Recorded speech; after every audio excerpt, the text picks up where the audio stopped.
ஒரு பெரிய மாடு காட்டுக்குள் மெதுவாக நடந்து சென்று கொண்டிருந்தது. வாயில் நாக்கை நீட்டியபடி, கண்களில் சோகம் மட்டும் தெரிந்தது. எங்கேனும் தண்ணீர் கிடைக்குமா என்ற பசி, தாகம் அதை வாடச் செய்தது. அந்த மாடு பழைய கல்லு கிணற்றை பார்த்தது.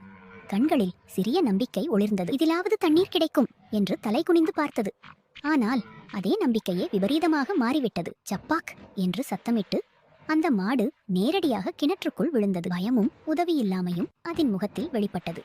அந்த சத்தம் கேட்ட கிராமத்து மனிதன் அங்கே ஓடி வந்தான். தலையை பிடித்து நிற்க, அடடா பாவம், மாடு கிணற்றுக்குள் சிக்கிக்கிட்டது என்று வருத்தமாய் பார்த்தான்.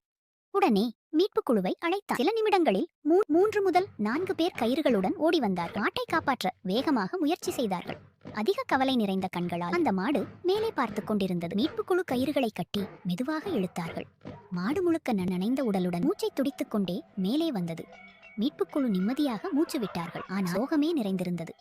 நனைந்த உடல்